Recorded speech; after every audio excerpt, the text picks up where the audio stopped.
So this is a historical daily file we have saved already.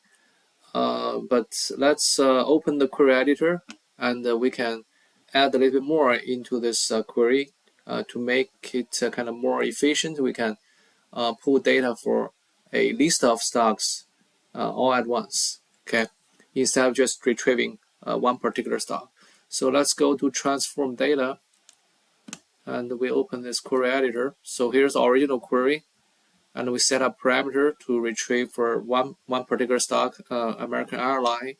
We have a start date, end date set up. We have the API key also set up. Okay, so remember, if you want to look at the underlying code for this query, go to the advanced editor. First of all, you need to select this query, then go to advanced editor. Then this opens this M code for this query. And recall before we learned this custom function, right? And we already set up this stock symbol as a parameter as part of this URL. So we can utilize this parameter, and we can define a custom function to make this parameter more flexible. We are able to supply a list of different parameter values, in this case different stock symbols, to this stock symbol parameter, and then we can just retrieve a list of stock at the same time. All right, so I'm going to define this custom function as stock symbol as text. Okay, of course this has to be covered by a pair of parentheses. Then we go equal sign and greater than. Okay, so we learned this way of defining custom function before. All right, you just need to set this up because this stock symbol is already part of this URL. Okay, so no more changing to be done. Just need to add this first line here.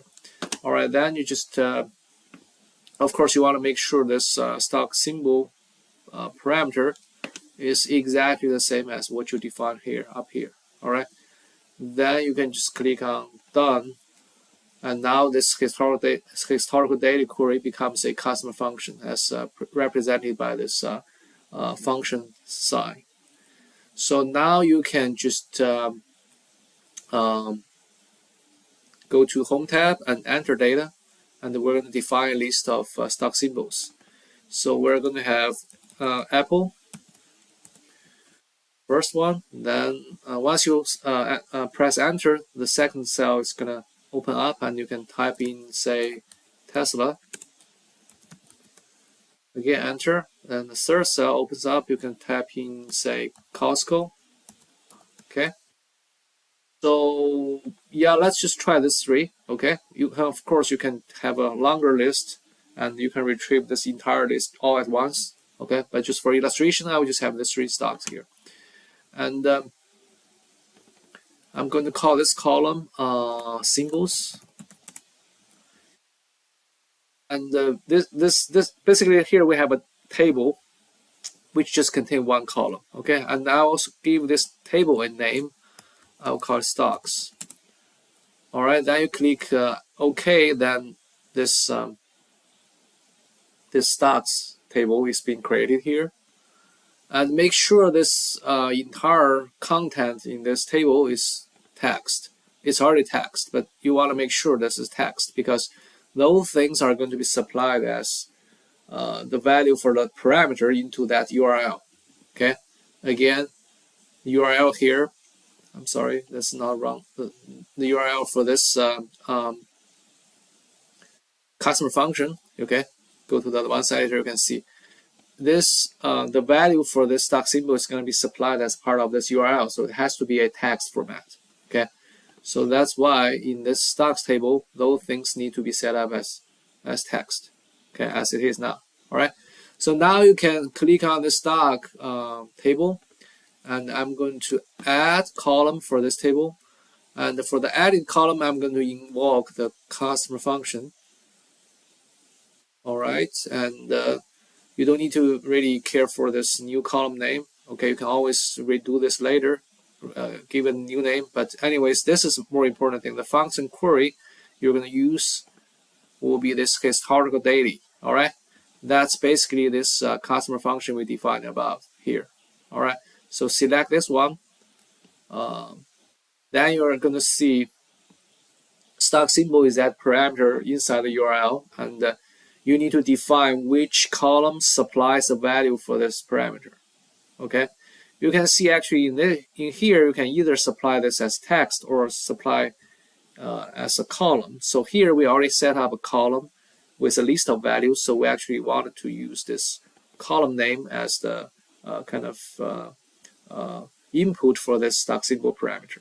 Okay, always, I mean, oftentimes the default is already the column name, but sometimes it can be text. In our case, definitely we want to choose the column name because we're going to supply a column or a list of values to this stock symbol parameter. Okay, so regarding the exact column name, well, this column is named symbols, so that's exactly this column we are trying to use to supply stock symbol values to this parameter.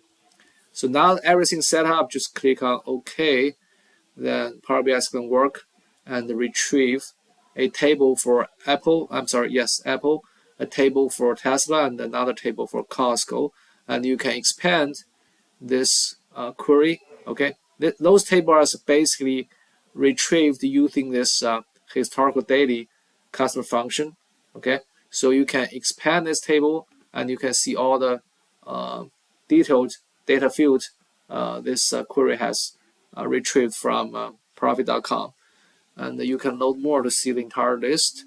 And if you want all the data items, and you can just all select them. And by the way, you probably don't want to select this one, okay, uncheck this. You do not use the original column name as prefix. You will just use the raw name from those from the data API in profit.com. Okay, you don't need to put a prefix to those data field names. Okay, then you just click OK. Then this entire table is expanded, and you can see now we have for Apple we have from January 3rd, 2022.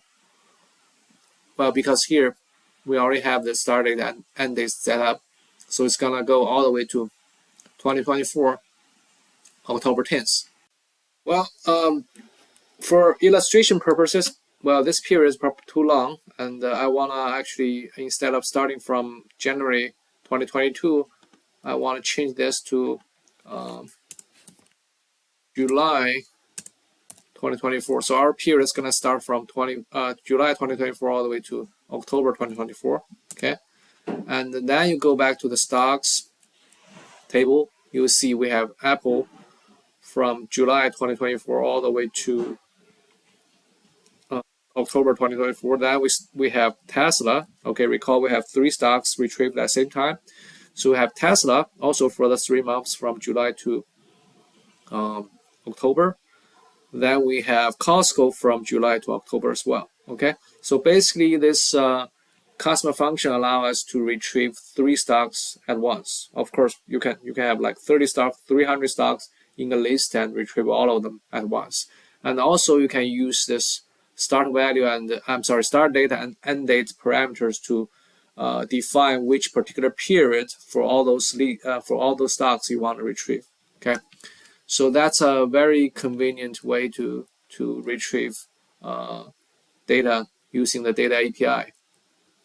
So lastly, if you're satisfied with the data you retrieved, for example, I think the date needs to be changed to a date format instead of this current format.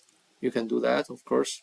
And now it's going to be changed to a date format. Okay, and then you can just go to the Home tab and close and apply. And this entire thing is going to be implemented, and the data is going to be pulled into this new table called stocks. Okay, and you can check in the table view the content of this table. Okay, I will name it stocks daily.